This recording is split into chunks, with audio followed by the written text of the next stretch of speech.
All right, so this whole month I want to focus on different kinds of lettering. As you know, I love lettering and I'll find every opportunity to put some lettering here or there, even if it's totally unnecessary. Because there's so much that you can express with just the shape of letters. Forget what the letters represent. And add to that, if you have a flair for writing, Alka does, I know, she loves writing all sorts of poems and limericks and everything, then it's good to have a good hand so you can actually write it down because it's still not the same as typing it up and keeping it in your phone. You want to write it, put it up on the wall, share it with people. So, what I want to do through this month is give you some uh, basic tools so that you are able to create presentable artwork with letters. So we are very underexposed to lettering and calligraphy. That's not part of our culture. And that's why when we start doing lettering, we are fumbling through so many problems. There is a lot of enthusiasm for lettering, but without the guidance of some amount of history and reason for why certain things are the way they are, our lettering looks really, really shoddy. If we were to compare it to other lettering forms. Now, I want to reserve this only to the Latin-based calligraphy. Devanagari calligraphy and Indian lettering is all subject to the Indian aesthetic system. So that does not fall in the category that I'm going to discuss today. What I want to focus on is understanding how Latin letters, which is all our English letters, work, why they are the way they are, a little bit about the history of the letters and how they have evolved to the state they have today. I'm absolutely fascinated with this history, and I'm going to be sharing a few resources with you. Every year that I have this module, I will be sharing the same documentaries with you over and over again. But they are so worth it. I'm literally watching those documentaries when I have nothing else to do. I'll just keep it on because I keep wanting to. They're very thick with information. So the more you listen to it, the more you start understanding the subject. Right, so I want to start right from the beginning, from how we learn to write letters. English is, I think, a foreign language for all of us, but that is our primary language. So we are learning it from an external point of view. Our natural or I guess local influences are very different, and this is something that is just attached to us from the past 200 years. So it is still alien. We do not connect with its forms and its aesthetic, and the sooner we realize that, the quicker we will learn about how to overcome that problem. So there has been a lot of debate about the whether all the Indian scripts, the Devanagari script and the Tamil script, and all of them have been one script before, including the Latin script. And then at some point around maybe 500 BC or so, everything just moved away from each other. But a lot of people feel that the Devanagari scripts and those related to Devanagari evolved right here.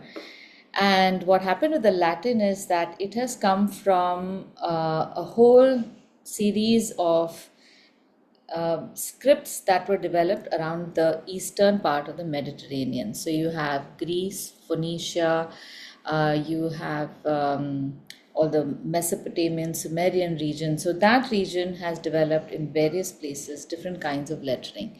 Lettering evolved honestly just as mark making. They would make a mark and say, this is mine, this is yours. If I make one line, it is my stuff. If it's two lines, it's your stuff. And then as the need for making marks and distinguishing things started growing, they started making more sophisticated marks. So, right from drawing pictures for that mark, things have evolved to making those marks sound like something, and eventually we just have a symbol. So, just the symbol of A has evolved from the head of a cow or a bull. Today, when it was originally formed, it was like a U shape with a line running through it. So it looked like an upturned A, then it turned on its side, and now it is upside down. So all this is explained very beautifully. So what has happened is that till about 800 AD, everyone was using a different script. The scripts looked very different, so like the old Gothic scripts. Tools were very different. But what you should know is that lettering can be done with any tool that you have in hand, literally anything with which you can make a mark. So there are only three requirements. You should have a surface, you should have something that is indelible like an ink, and you have to have a third thing with which you can take that ink and put it on the surface. You can literally do it with your finger on sand. That is also lettering. You can take a stick, dip it in some coffee, and write on some paper. That is also lettering. The reason I want to tell you this is because I don't want you to feel that unless you have sophisticated tools, what you do is not lettering, because that will stop you from experimenting with letters. In creative lettering, they don't even want necessarily to read what you are writing, but the letter form has to be aesthetically appreciable.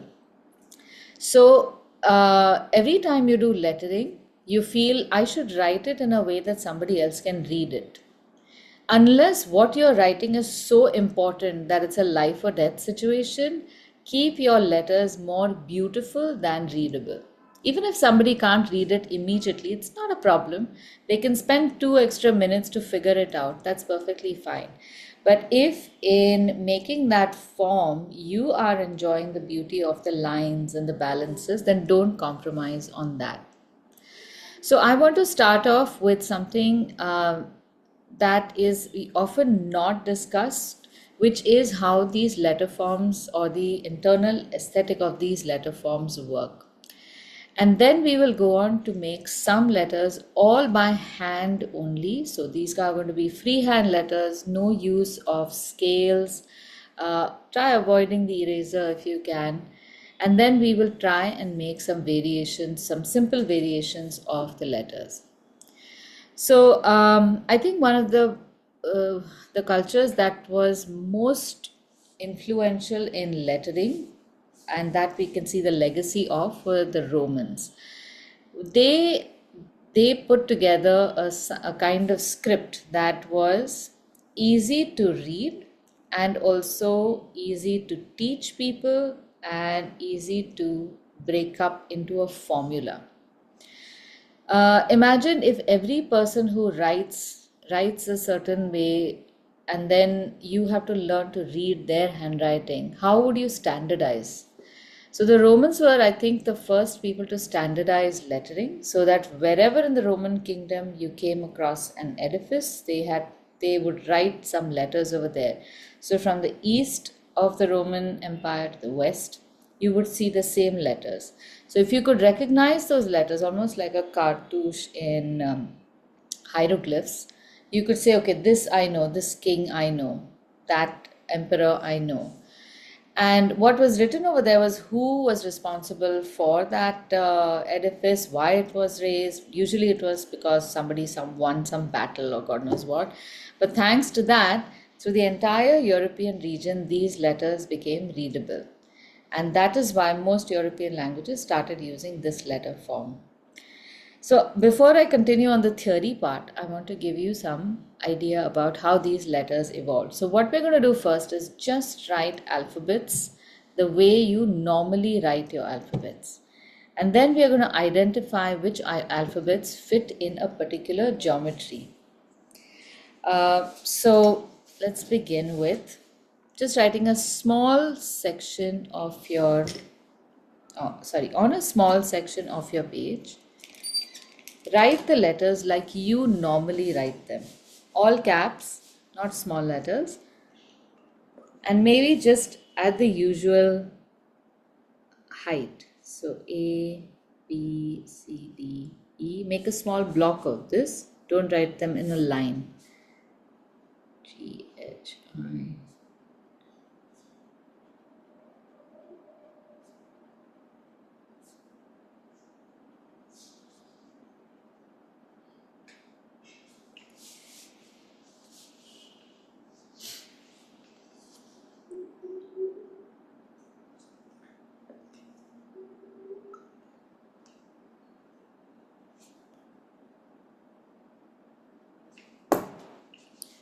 Okay, now let's make a square.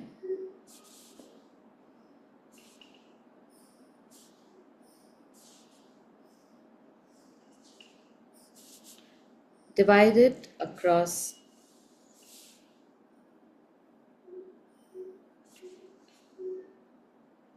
or on the diagonal, and on this you will make a circle.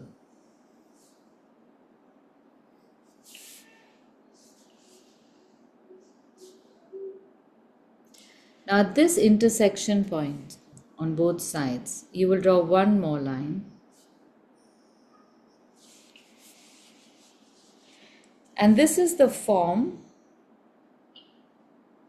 or this shape forms the basis of how all Roman letters can be written in their perfect shape, proportion.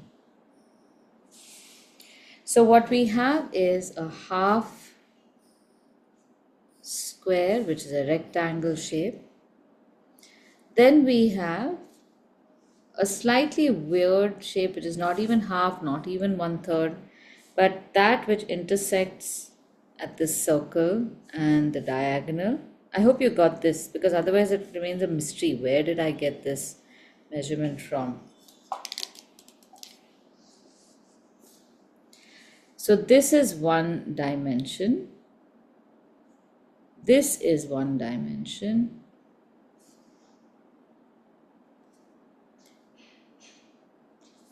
And then we have one which extends a little beyond, just a little more than this. That's one more dimension.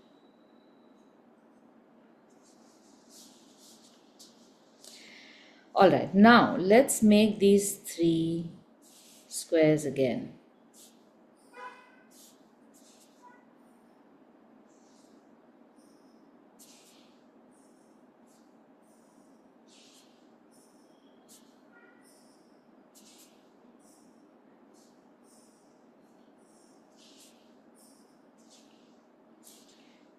Let's make the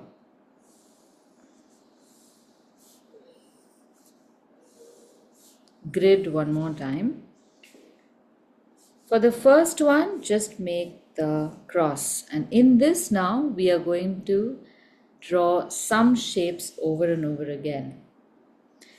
So which are the letters that fit in a complete square? We have the letter O,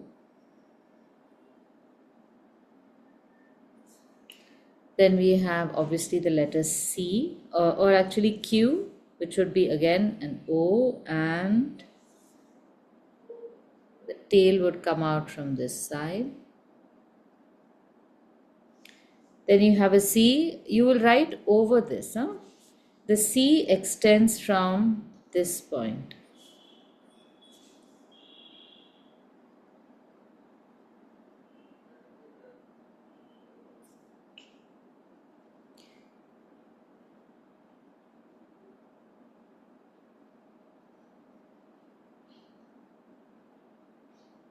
Now things will start changing a little bit.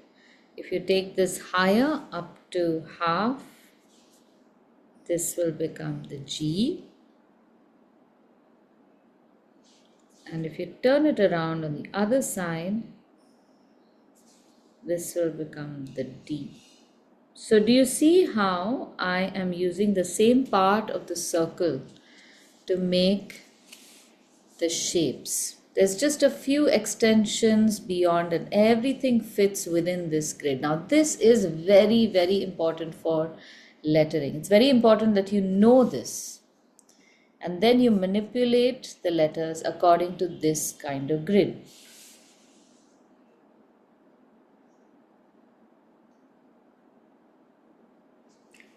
Okay, so on the square we have an O, C, G, D, Q. Now let's make the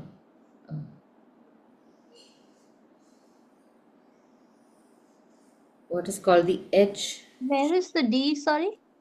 The D is here. This extends towards the center and then goes over that same oval. Okay.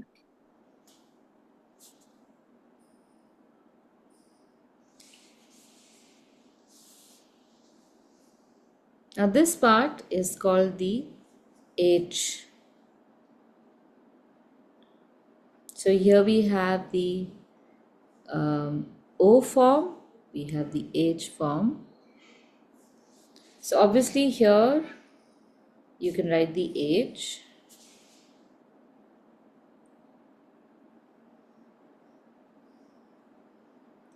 You can write the A, which will again have the center line. So the A does not extend on the whole square. Then you have the T, N, U,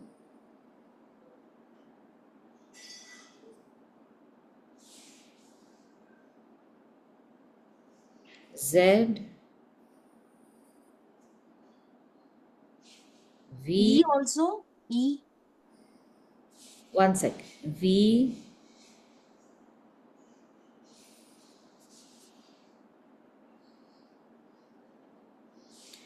so do you notice how beautiful even this is looking?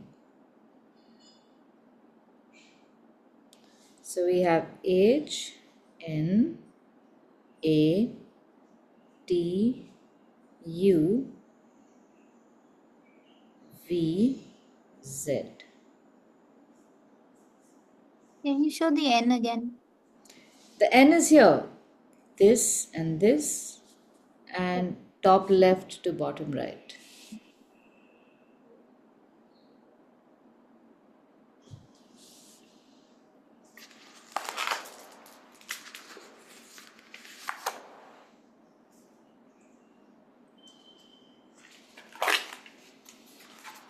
Okay, and the last one is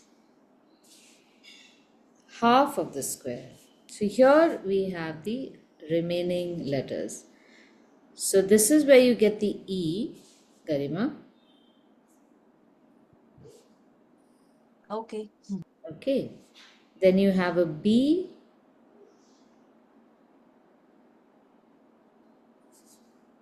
and notice how we use some part of the previous letter every time. There is a lot of overlapping of lines in this case because everything sits one on top of the other. Obviously, F also is the same proportion. Then you have K, L, P, S. See, the S sits like this, and then we use the bottom part of the B.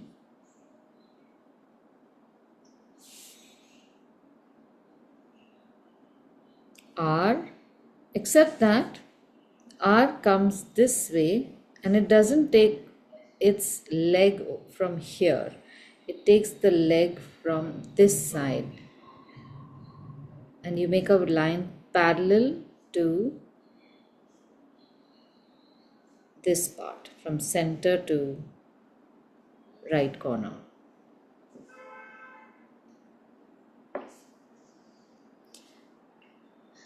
Now, for some reason,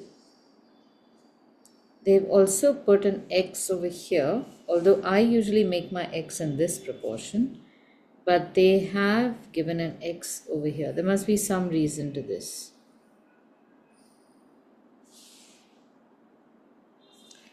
And a Y Narrow? and Z That's all. as well. Sorry? Because it's narrower. I don't know because I have often found that a wider X looks much better, but maybe this is an option for depending upon the space you have. Then the W will come in the previous box. No, so the W has its own box. Oh. M and W have their own thing because they're both very wide letters. So sorry, the middle one was B R F X. Wait, I'll write all of them down. Okay. So you Done. first start with E, F, B, P, R. These are the more important ones. Then you have L, K, S, T. Is it T here? No, T is here. Sorry. Yeah, S, and then of course we have I and J, which is just a straight line here and a straight line that comes a little lower. Now this is unusual. There are only two descenders for capital letters in the Roman letter style. That's the J and the Q. So this often is also, J is often seen over here as well. It goes all the way like this. So I and J. So that's 5, 10, 15, 20, 22. Now, Y also, ma'am, Y. oh yeah. Y. Yeah, I'm going to write a Y here as well. It's actually here, but I'll write it here. Now for W and M, this is a little tricky because we many a time you will decide on that shape depending upon the space that you have. But let's expand the square outward the same amount that we have contracted it for the edge form, so that we get these 2 points. And then there's like a weird line that you draw, say from here to here, from this outer edge to here, and then come to the center. All of this is, based on carving those letters out. So this is W. And one might think that the M is the exact opposite of this. That very often the M is straighter. So you have the M come only in the square, or maybe just go out a little bit.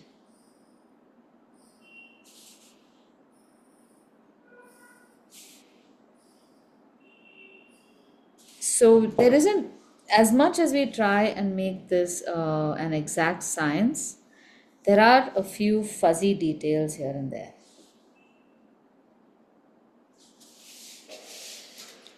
So this is the kind of proportion that was used in Roman lettering for carving letters out.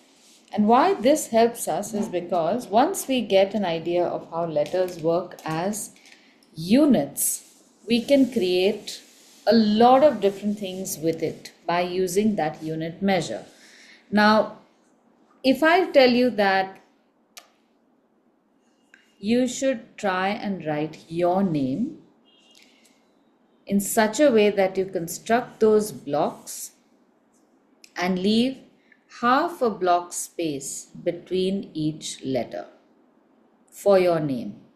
Now with this, it becomes quite easy to figure this out. So let's say I have for A, I have one block.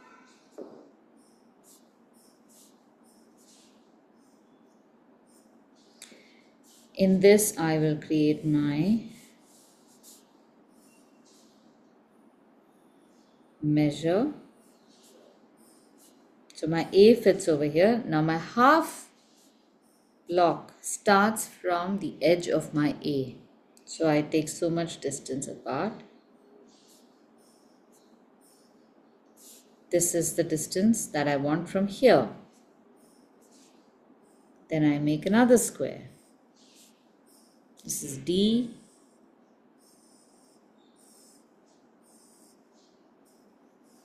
That's a complete square. No. I need the detail about here. So that's this.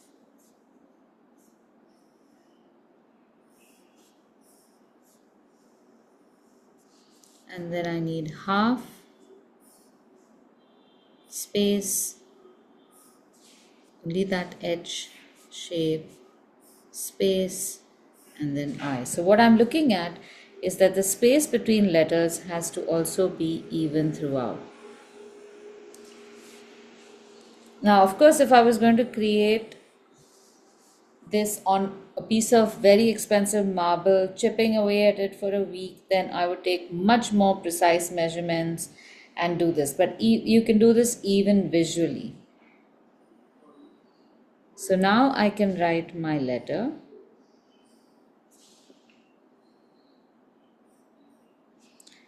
Check how much space I have from the side. Then write my next letter.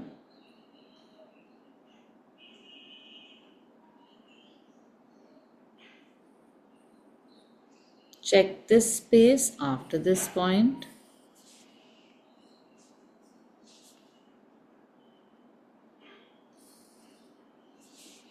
See if this matches something like this. I, D. I'm looking at this space and I. And suddenly there is so much balance and understanding of space when putting letters down. So Aditi, when you measured the space after the A, Mm-hmm. did you take it from the where the A ends, the half Yes, box? yes. From Okay, here to here. okay. So many a time in the future, you'll notice that the space will get averaged out based on how much space you have around. So sometimes in thinner letters, depending upon your lettering style, you can tweak this. That's called kerning.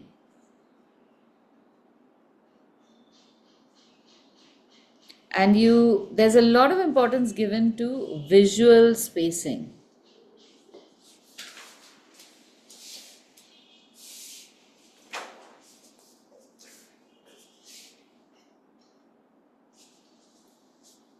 And this is like one of those skills. Once you are taught to see this and the fact that this can be adjusted, it can completely change your life. Sometimes in a good way, but more often than not in a bad way. Because then every time you're in a restaurant and you read the menu card and you see that some letter has an extra space, you just feel like, I wish I had a whiteout or something with me so I could just make that correction right then and there. So this is like another matrix that opens up in front of you. But All then if you start with a narrow letter, Hmm. then do you shift all the other letters also? So it's not in. Yes. Yeah, Ah, everything shifts. Yeah. okay. So very rarely, I mean, you will never write all the blocks first and then write the letters. You keep writing according to the width of the letter. But now this is going into an area of very sophisticated, finished, like carved out formal lettering style. Why I wanted to show you this was because we can use the same rules to play around with these letters a little bit. So, say for example, you want to write tomato sauce on a label, but you want to make the label, you don't just want to write it like this, you want to make it a little fancy. How would you do that? So, the first thing is, of course, you will make a baseline. Then you will make a capital line at whatever.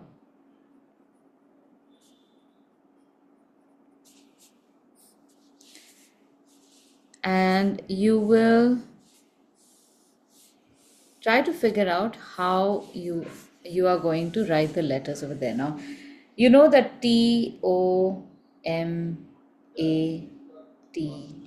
that is your letter size distribution.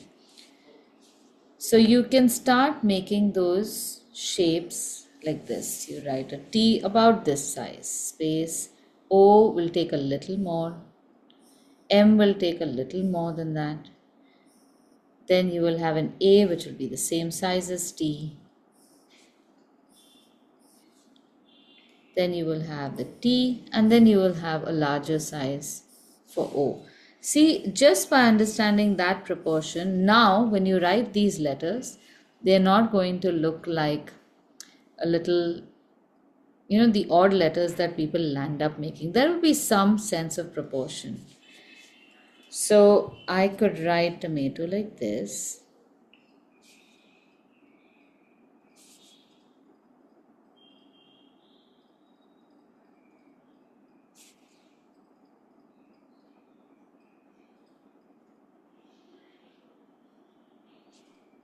So the blocks for the letters can be overlapped, right? No, they are not overlapped. Okay. I have left a gap between them. See, I have left a gap between the block for T and for Hmm. O, and I've written the letters only in the part that I had left for that letter. So Okay. this gap allows me to spread my letters evenly throughout. Okay. Now, after this, if I want to make any embellishments to my letters, like for example, I want to make them thick and thin letters or add serifs, this is how I can do it. I can add a serif to the T. I'm going to shorten this T a little bit here. A serif to the M at the bottom, serif to the A at the bottom, T also at the bottom. So these serifs are remnants of what used to be done when chiseling letters on stone surfaces.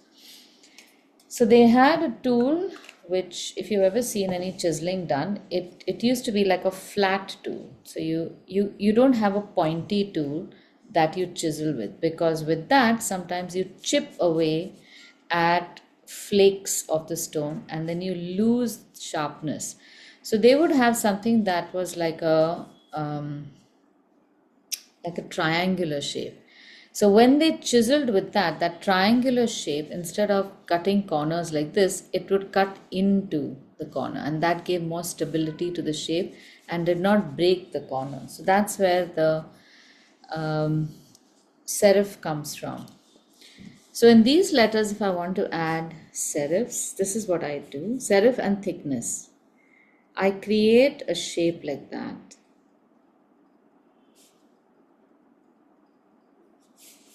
That imitates the softness of the original letter, and I can also add thickness.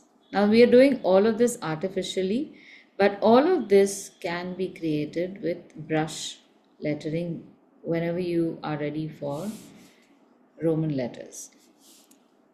Then to simplify, I can also add a little thickness to the O vertically. This is not exactly accurate, but for the sake of this exercise, we can do that. This thickness is the same as this thickness. Then we can add a thickness to the M. So this is how I'm going to do it. Now I'm not putting a serif on top, but I'm just adding thickness from the bottom over here, and then from the top I'm expanding the line like this. Notice I have not made the top corner and the bottom corner thick. I'm going to do it again on the second leg. Just watch this. This is a sneaky trick I do. I just expand a triangle on the bottom of the top, bottom of the top. I hope I'm making myself clear. If you're not looking, if you're just listening to me, I must be sounding like a really mad person. Bottom of the top. Okay, so this is what I have done. I have tricked the line into becoming thick by expanding the space on either side, but not equally. I'm going to do it again for the A. So if you're still confused, you can watch what I'm doing for the A. I need this corner, this apex to be intact. Here, of course, I have a thick base, but I'm going to do it artificially. So I'm going to take a line that comes from the bottom to a little lower than the apex on the A. So I get a triangle shape thickness, but at the bottom it becomes narrow, right? So I'm going to expand again on the other side to complete the triangle, and that will give me a rectangle shape. Perfect thickness on both sides.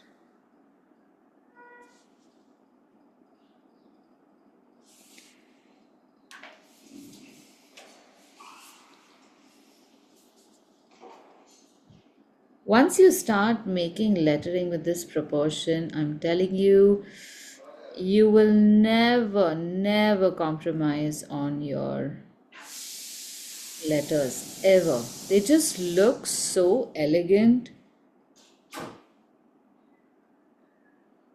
So there was a time when I was studying fashion design in Bombay. At that time, one of the most renowned designers in for jackets used to be a person named Shahab Durazi. I don't know if you remember. I don't know whatever happened to him. He had made these most amazing pastel color jackets. This was in the collection of 92, I think. And I had never seen a jacket that was so beautifully made. And we were helping out backstage, and I remember he had made one peach color jacket for the size of Meher Jessia. She was going to model that. That lady took the jacket and just put her hands into it, and it fit on her like a second skin. And our job backstage was to study all the garments to see construction, fitting, and like there are 50,000 things that go into a jacket.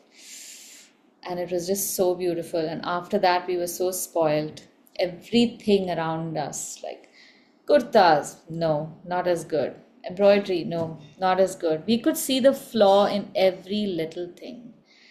It's amazing to see something that's that perfect, but then you have to remember that that spoils everything that is not close to that mark. You're just like, oh my God, can you not do this a little better?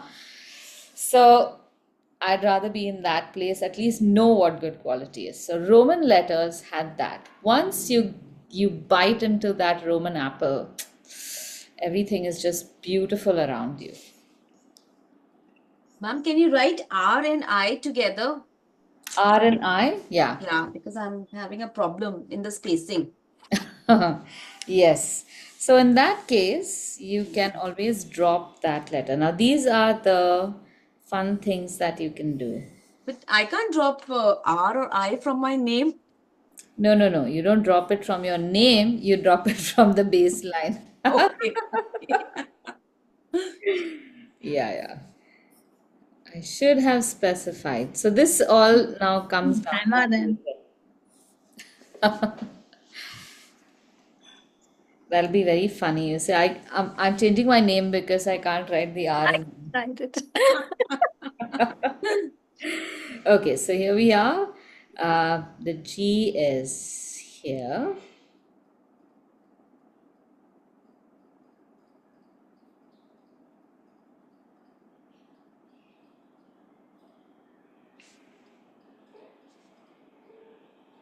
A.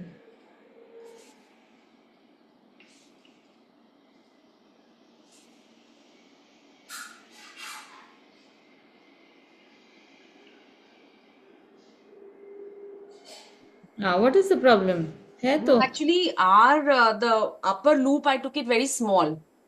Like, yeah, you've made it Purana. No, but even then, what you've done is right. Even if I do it like this,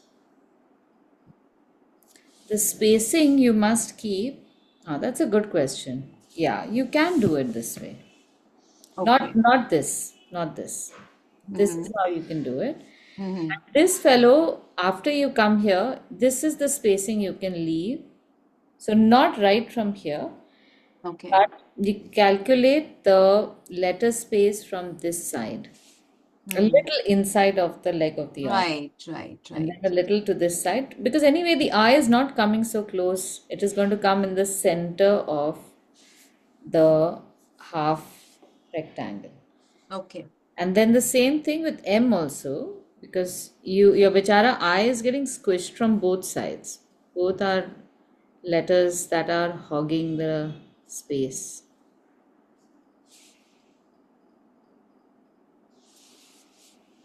Okay. ठीक है? Is it? Yeah, yeah.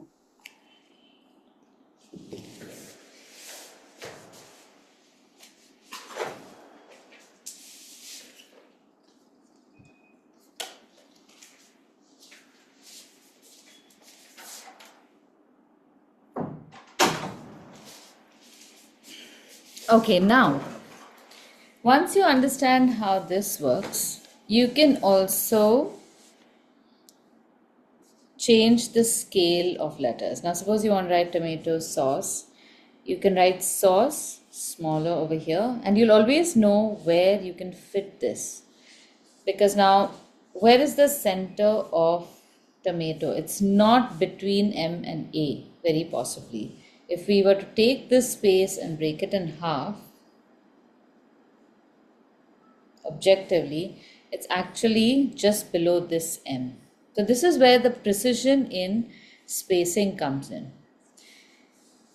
Over here it probably won't matter, but in the as you make more and more letters, you feel I wish I knew that the space has more to do with the absolute dimension, like from T to M, suppose it is 2 centimeters. A, T, and O may not have the same. It might be just 1.5 or something like that because of what kind of spacing you have. Like in my name, the center of my name may not be the I, it may be somewhere over here because A and D are wider letters. And I, T, I take up the same amount of space as A and D. But if I keep this as the center and I write something over here, you notice how there's extra space on the left and very little on the right. Okay, now if you want to write the word sauce, in this case now you can start creating your letters from the center out. And I've taught you how to do this in class, but this is how the logic works. Once you know that this is the proportion that you have to use is AUCE. You can start from anywhere as long as you know which letter is coming where. So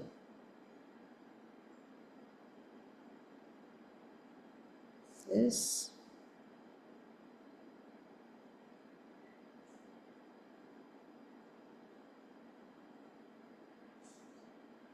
and you can write it in any order you want.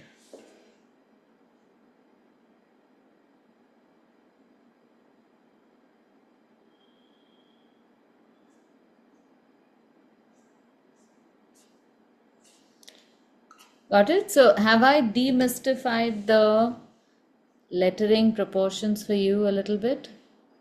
This is like the basic that you can know.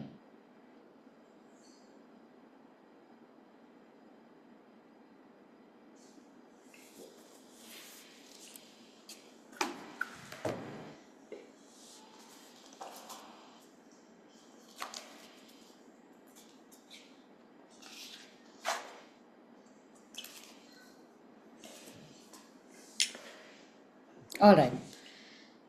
Now let's try and make a fun lettering style for tomato sauce. Let's put a little bit of embellishment on it. So for the T, maybe we can change the thickness a little bit.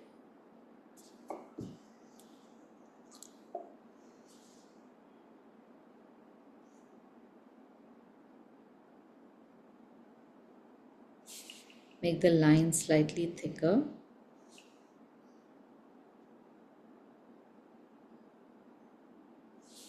Make your stem in the center.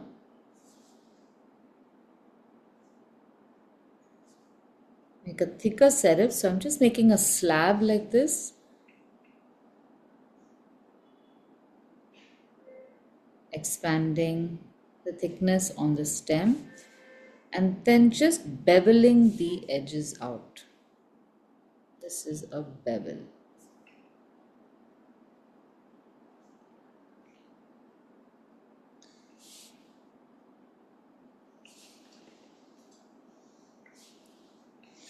Now, what are the other things that we can do with T? Suppose we make the T like this. We have a serif, but let's change the top. Now we have done nothing with the curve before, so we don't know how to negotiate this part. I think I might have prematurely added an element, but let's see how this goes. We do the same thing. First, just expand everything to its thickness and then join the thicknesses with a curve. Except here, don't make a curve over here, it becomes rather silly. And we will just make some kind of ball terminal on the left. Now notice how the flourish on top of the T doesn't really look as solid as the stem does. It's my mistake. I don't know why I did it. But you can change this by adding a little thickness to the curve. I will do more of this later, maybe in the third session or something. But just as a rule of thumb, never put two thick stems to each other. So if I have one thick stem and I have another stem crossing it or touching it, they should not cross each other on their thickest points. They can cross on the thin, or one can be thick, one can be thin, but two thick should not come together. It just creates a lot of chaos there.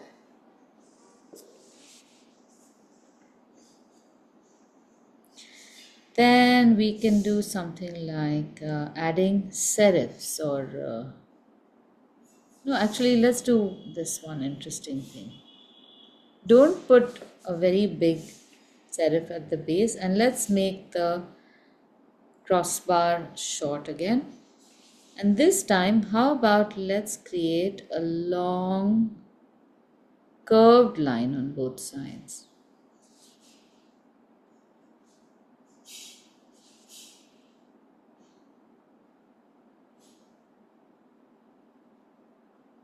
So each of these is giving us options of T's, and this is what a typographer or a lettering artist spends their time doing. It's a job made for people who love letters.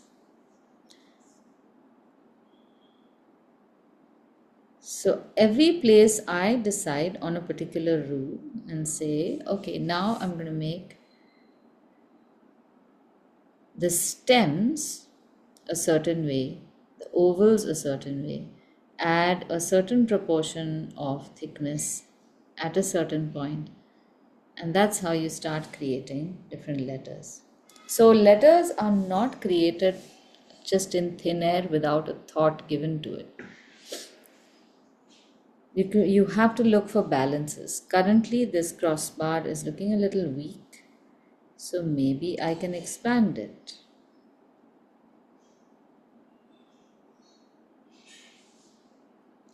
And from here we brought it to here, which at the same time looks contemporary also, but it looks very much like a cuneiform script, which was pre-Roman times by I think 1500 years. Okay, so a few terms I want to give you, because you don't know what is what, and everything becomes a little easier when you have some terminology to it. So let's write the word calligraphy in small letters.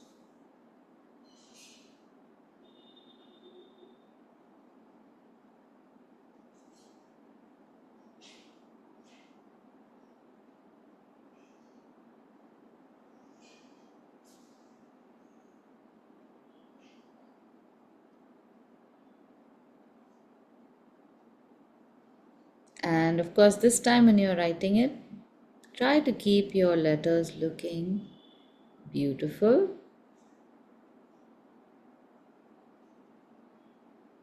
Uniform in height, in their weights, spacing. There's a few things more tragic than the word calligraphy written in a bad handwriting.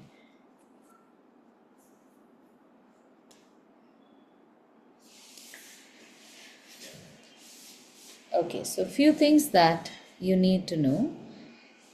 All these oval type shapes are called bowls. They can be a bowl in one direction or a counter bowl in another direction.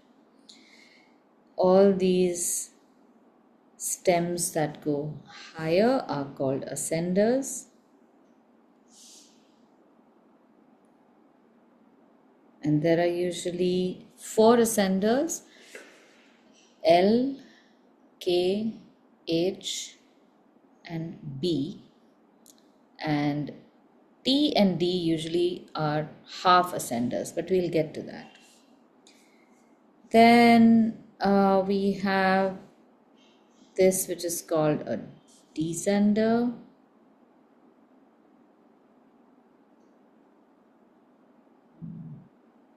I have missed out an N over here. Okay, here's another thing that I do not do. Usually when I make a spelling mistake, I don't correct it. This is not pertinent. So I'm not going to scratch this out and make an N where I have missed it out. Just forget it. All these are descenders. Alright, and one place I am going to make a serif so that I can tell you that that is a serif.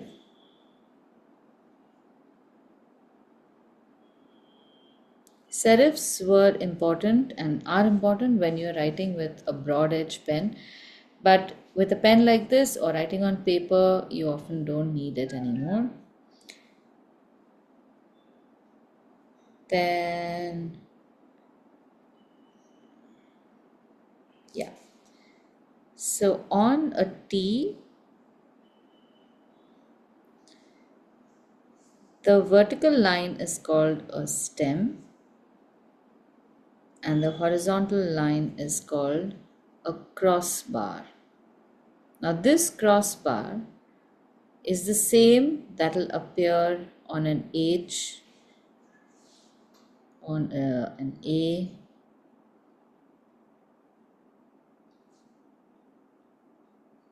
it's still called a crossbar. And then you have all sorts of cute names, like this is called an ear.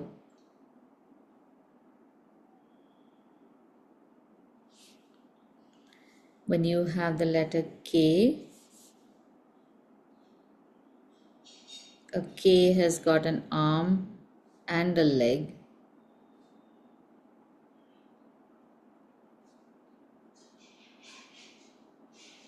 And the R has only got a leg.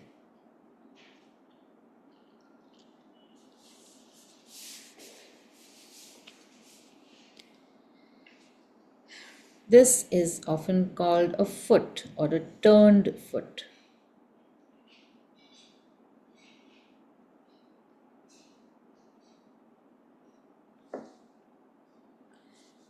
This part for the H, N, M is called an arch.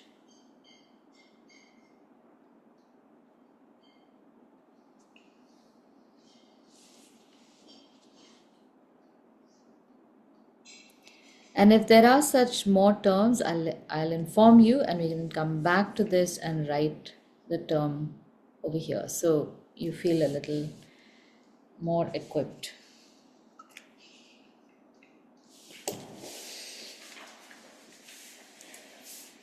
Okay.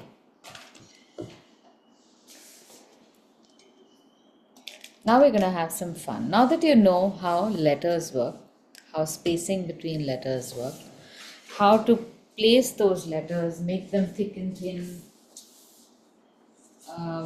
play around with them and create different shapes, we can now start having fun with them. So let's try. This is something I absolutely love making. Suppose we wanted to make like a vintage style label for our tomato sauce. Vintage labels often had their letters written in some kind of flowing shape. These are the vintage that I enjoyed. If you come down to the 40s, 50s, 60s, 70s, the design changed very dramatically. But what we are going to do is make a drop capital. I'll explain what that is. A drop cap, and we will create some ornamentation and embellishment.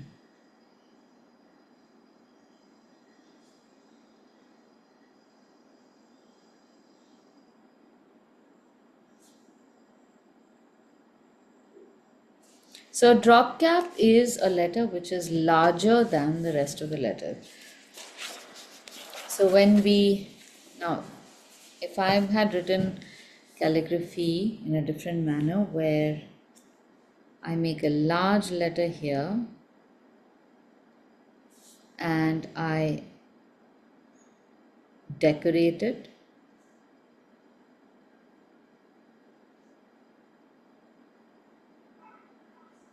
so this is my large letter. I can embellish it by adding maybe some design, maybe put it in a box. I'm sure you have seen all of these kinds of treatments to letters. This is called a drop cap, and this is regardless of its use in a block of text. But the reason it is called drop cap is because I could start my page or sentence with this in the beginning of my paragraph.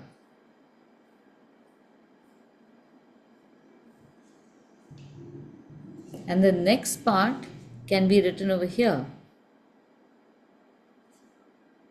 So the reader is familiar with this technique so that they are not going to then read the second sentence also starting with the C.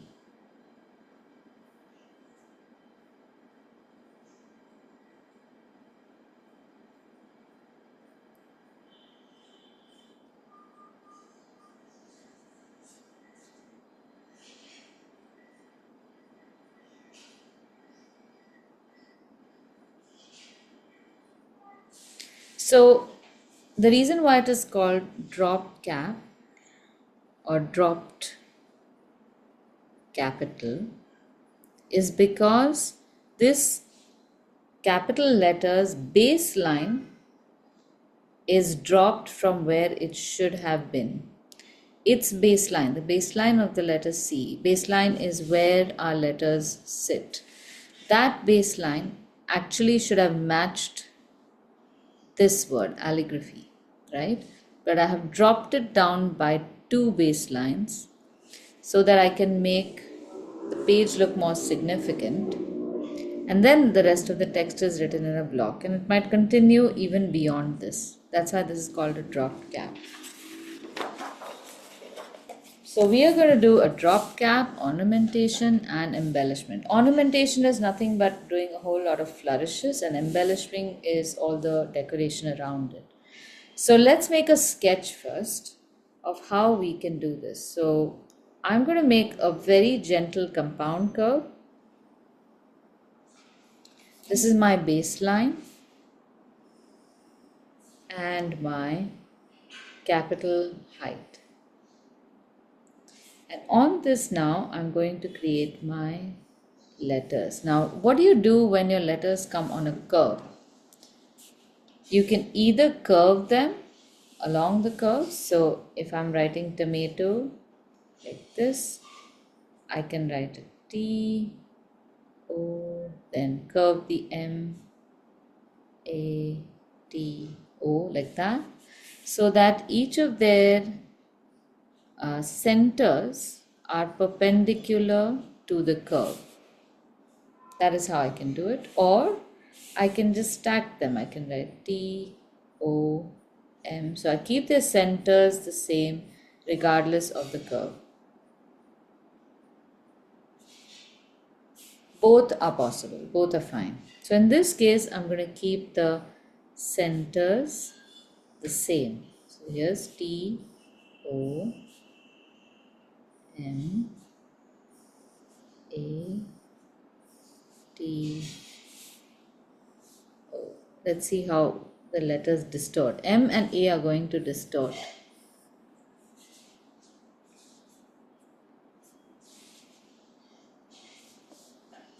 Now I want to make the T really large. So I can make it bigger like this. I'm dropping the T lower than its baseline.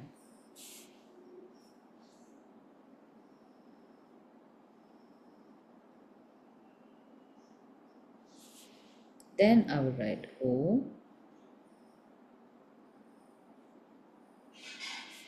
Move my M a little bit to the right. Now notice what is happening to the M. It's going to get a little distorted.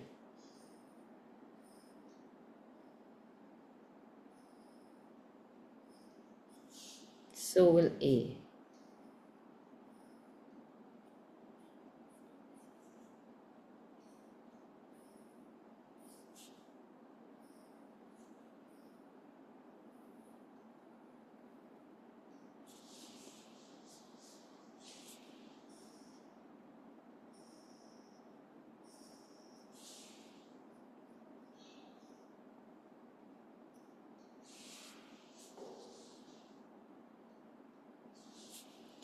And now this curve on top and this curve of the letters is not going really well.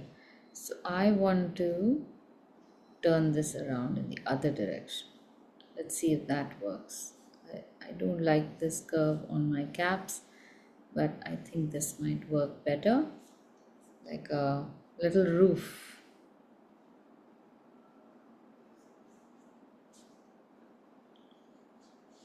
I think the T can also be a little shorter. Okay, so now this exercise, regardless of the outcome, is something that I would like all of you to engage in when you are practicing creative lettering. And this can be anything, like the title you want to put on last week's illustration, like ink lettering. Just do a little bit of exercise of how do you want to write the words ink lettering. It's so much fun now that you know how the letters fit in each other. Now, as far as embellishing is concerned, all these are embellishments, ornamentation. When you add more flourishes, and embellishing can be anything that you use to create more interest. In this case, we can draw even a tomato plant if you want.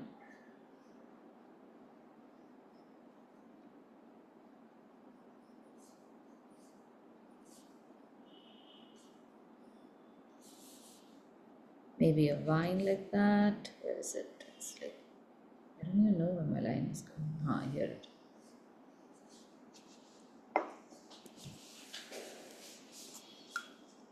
So now let's see how our letters can be. If you are comfortable with it, you can ink this a little bit. This is not our final work, but this is at least a sketch.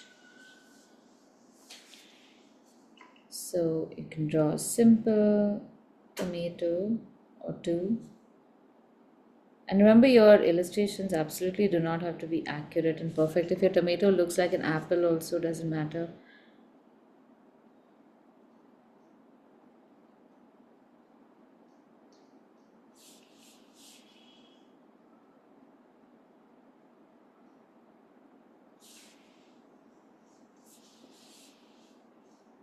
And I personally do not like when your where am I?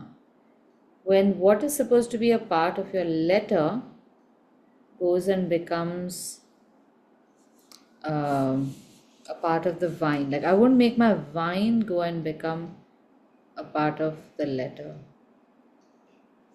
I think it looks really silly.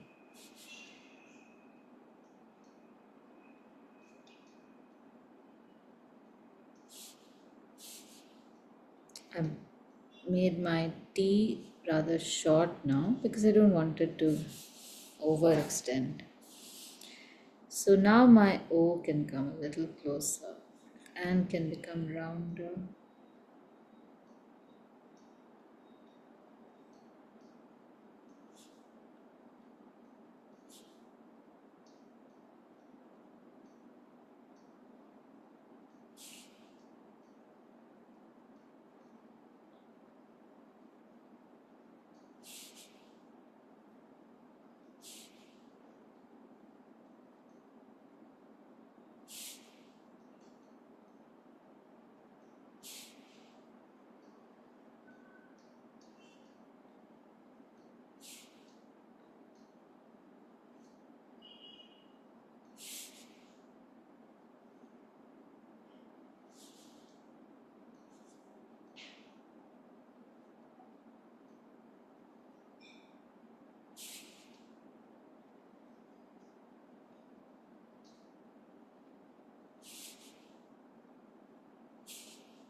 The last O also can come a little closer.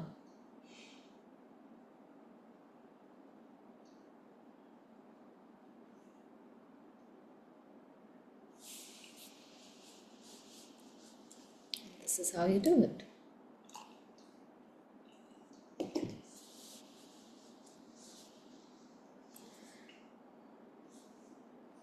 And then below this, we can easily write sauce, but I'm going to give you another trick.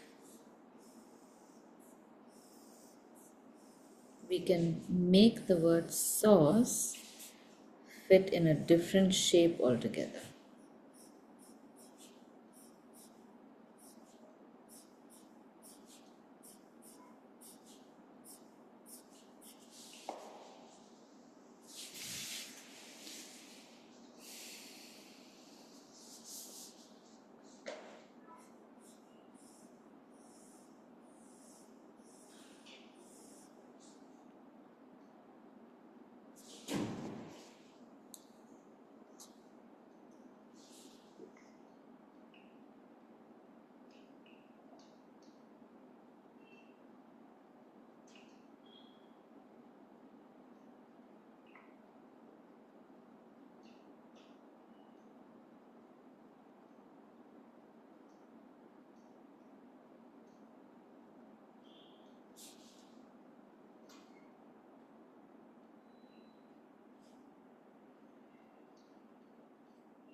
And now that we have all this extra space, we could probably draw another bunch of tomatoes here.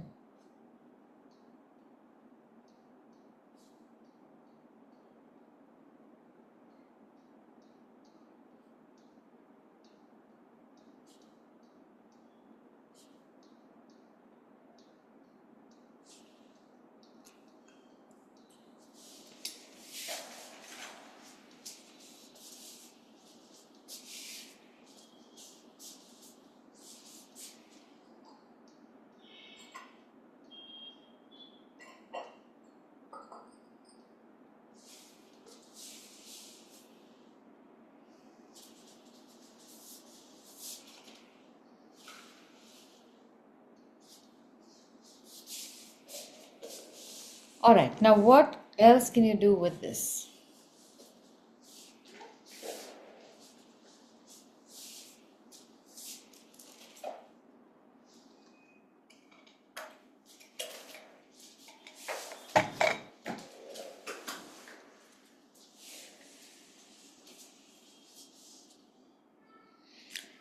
I don't expect any of you running off to become packaging designers with just this. But we need to find ways to use this in more fun projects that you can do.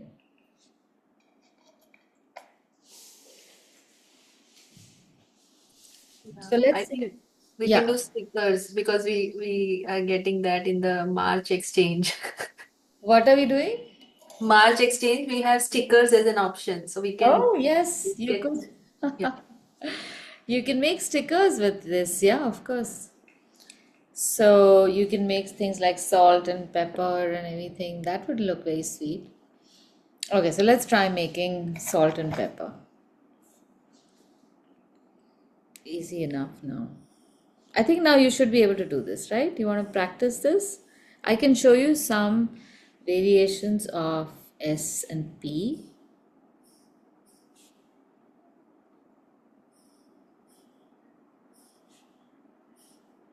So I'm making this only for ALT.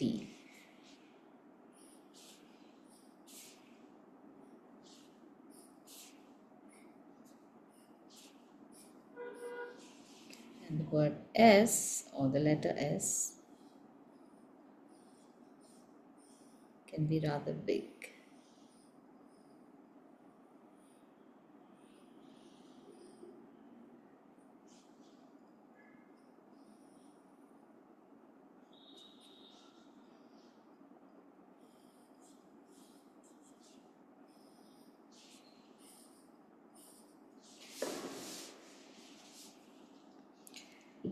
So, few things when you're making this design, remember that you must balance this out with the negative space around you. This now in the last week's class, in fact, when we were doing doodle art, the whole intent of explaining to you how this breaking of space works is that unless you give enough room around whatever positive you're putting on the paper, you will never enjoy it.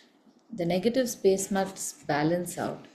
So if I fill up my entire space of this tomato sauce with lots of things coming together, like I'll put a shadow also, and then I'll put hajar other things also without adequate negative space, then you won't be able to see much.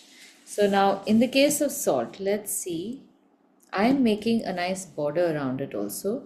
But if I want the word salt to be prominent, then this border should support that. It should not start eating into, I guess, the salt. So, how about I can make the S really ornate?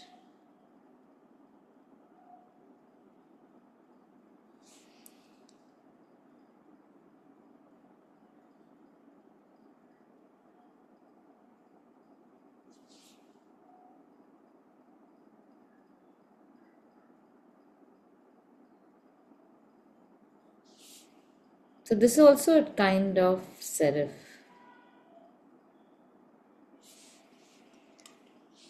And I could embellish this further as well, and then the rest of the word salt, I'm going to keep it fairly neutral, but I guess with some serif, otherwise it won't balance. No serif on top of A.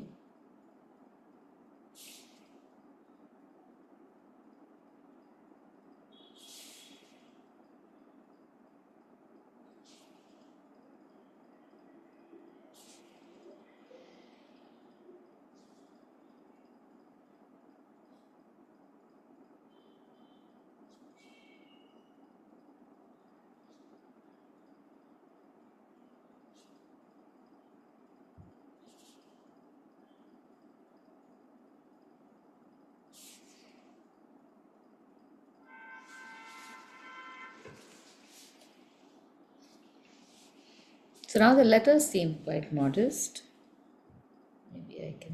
is even out this thickness a little bit. Maybe also paint it black.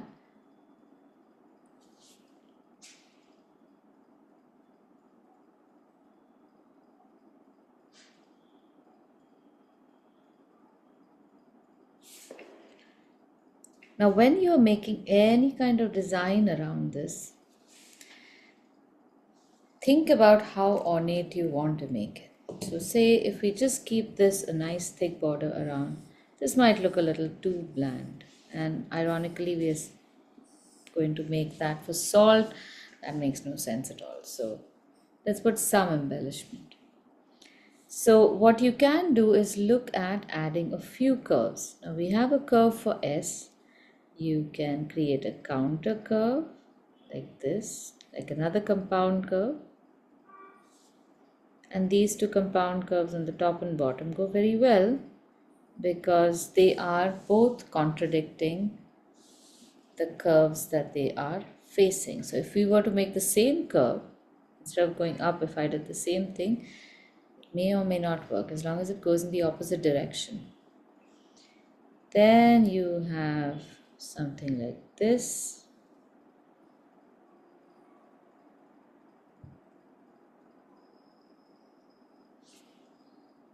And end it like that. So you've created a frame with a modest amount of embellishment, a little ornamentation on the letter, and that sounds good as well.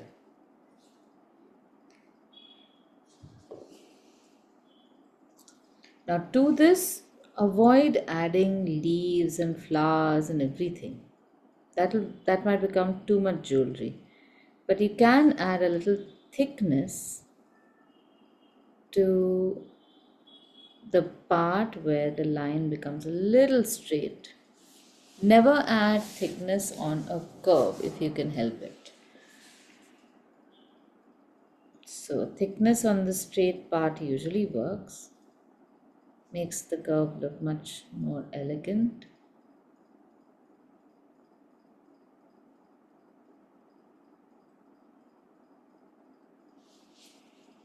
And here's the thickness on the curve. So while this is one curve, at the end of that curve, I'm adding a thickness. So between two thicknesses, you can leave one curve untouched. And I can put a little teardrop shape here.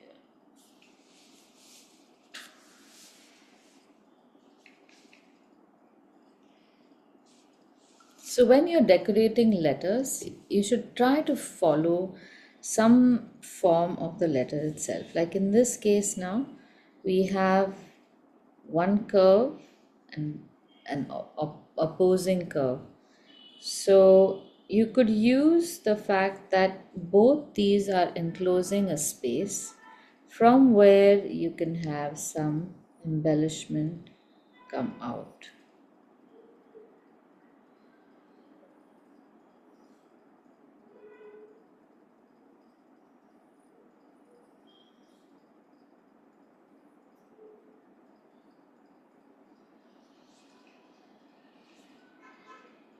And in this case, you could just have that embellishment go inward. It doesn't have to balance out in both places.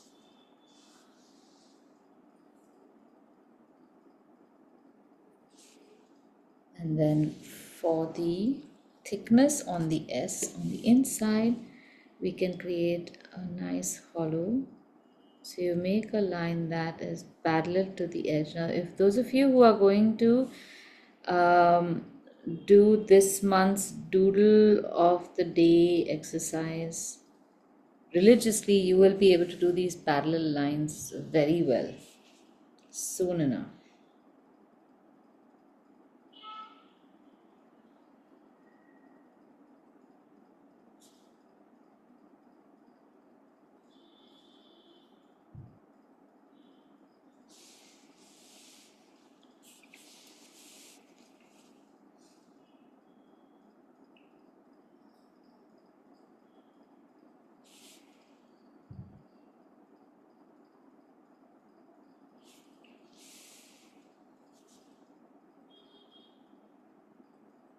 So this is a very, very Victorian kind of design. I love Victorian designs, and I apologize if you find these very old world and very vintage.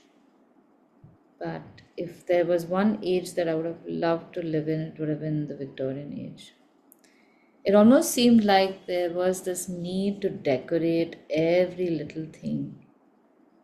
You couldn't leave one single thing undecorated or just like leave it be. That was not the thing.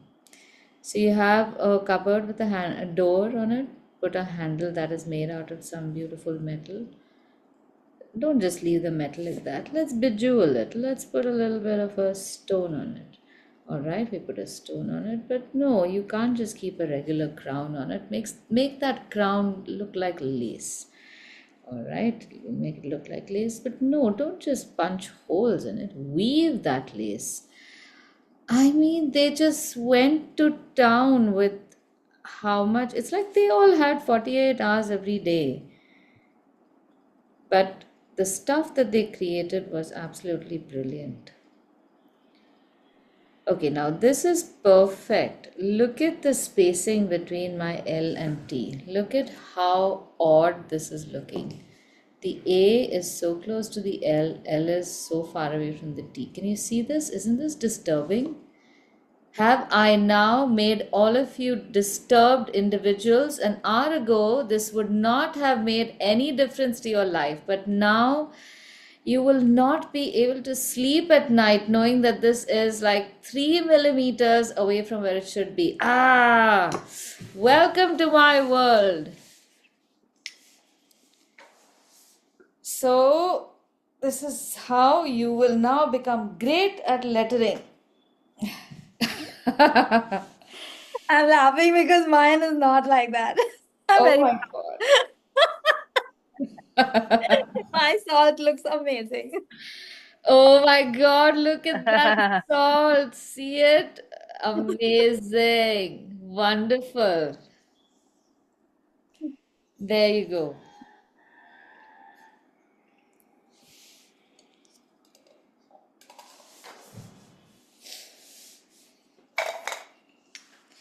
Okay, so now I need feedback. We have 5 minutes. Let me know what has been your learning and your experience.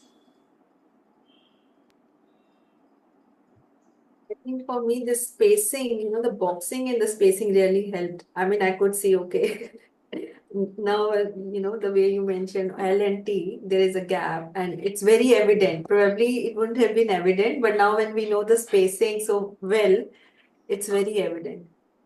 And it's also helpful now to, when you're writing the letters, of course, you have always been telling us to make this box and then start with the center. But yeah, it was fun. Good, good. So this is Yeah, a sample of how visual it can be. Yeah. I made it absolutely mathematically. You saw me do it. There should have been no problem.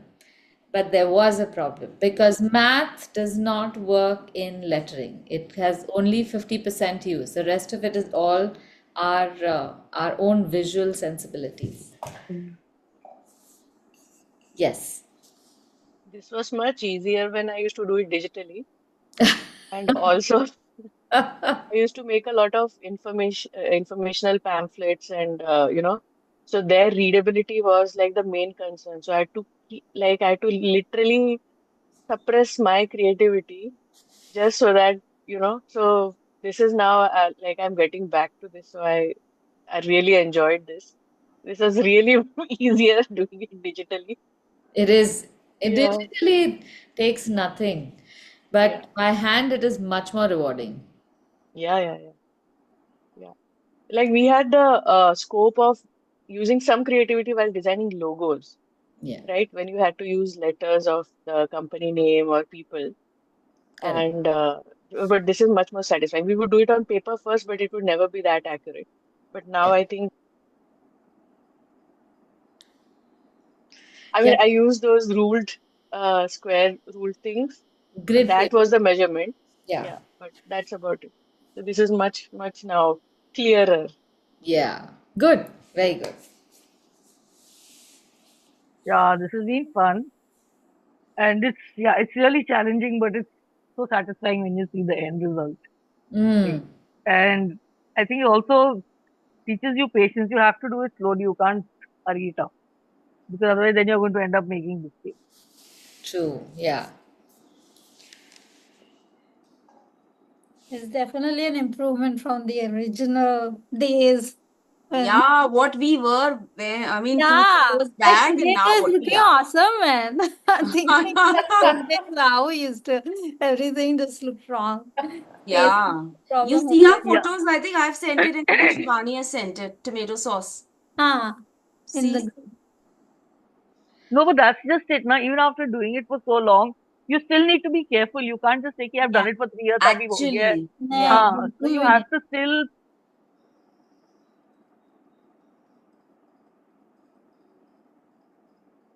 What happened? Oh, True. But very nice. I really enjoy doing this. Yeah, me too. Today was really fun. Yeah. good, good. Great. So now this is going to be it's like you've learned the alphabet a different way altogether. I'm going to be sharing a picture of actual Roman capitals with you, which will help you see where the letters become thick and thin. Normally, these letters would be written with a flat brush. I'm not going to teach you that right now because it requires a certain amount of manipulation and whatnot. And I am also not that well versed in it. I know how to do it, but I can't teach it yet. So at some point, I'll do a quick 2-day workshop or something for those who are interested. But till then, even if you know where the letter has to become thick and thin and where the serifs fit in, you will be able to do this kind of formal lettering pretty easily. And next week, I will show a little bit of that using a thick and thin line. So we will do brush lettering. If you have brush pens, that's great. But if you do not have and do not wish to buy them, don't buy them. You can just use a 6-number brush or even a 10-number paintbrush with our regular watercolor or just with ink or fountain pen ink or something like that to make the letters. All I need is for you to have a round brush which has a very, very nice tip. Like you should be able to make a very fine hairline with that tip. And secondly, a flat brush. So this will be a brush that is about 5 mm, 6 mm in width. That's good enough too. If you don't have a brush, that's okay. If you have a chisel marker, we can use a chisel marker or any flat tool with which you can dip into ink and write. So the reason why I'm not specifying that this exact tool is needed is because I want you to see lettering as a very, very versatile craft. जो भी हाथ में है ले लो. If you have like a spatula in your hand and you want to write letters in pudding, go ahead and do it. That is possible. Okay. All right. So please send me feedback if you have written stuff. Wow, that is awesome. Everyone's salt is looking better than mine. I hate this. So anyway, so share more pictures. Aditya, but that's a mark of a great teacher. I was I just going to know. say that. Yeah. I was just going to say that. I said you should be proud of us. I am, but now my salt is gonna give me sleepless nights. I'm gonna have to Oh remove God. it. You can sleep in peace because you got such great students. I know, this is like amazing. All right. Okay, and secondly, please do the doodle of the Yes, day exercise. Yeah, that I that's already asked. fun. What is that? So, doodle of the day is just Okay, follow so the same. it's like you would do an Inktober. Every Ah, day I will send you a texture. We've done this whole how to build textures last week, right? So you should know how to create the grid, figure out what kind of grid works for you, and start breaking up the space into create that shape, that texture. same one. Yeah, not the frame, just what's inside the frame. Yeah. Okay. And use an A6 size paper. So this is the size that you can use. It's 4 I guess 1/4 of an A4 size sheet. Don't make it bigger than this because that is completely pointless. And don't make it so tiny and detailed that you start getting frustrated. 10-minute exercise is all it's going to be. It's like doing crunches for your palms. Okay, and definitely share your work on the group. You could make your texture on the page and write your name on the paper itself. You can write the date, so 1st of March, your name, and just put a picture. And let's get this thing going. By the end of the month, you will have really strong palm abs. Okay, chalo, see you next week. Bye, See everyone. you. Bye bye. Bye Bye. everyone. Have a Bye-bye, good bye-bye. weekend. You. Take care. Maybe. Bye-bye.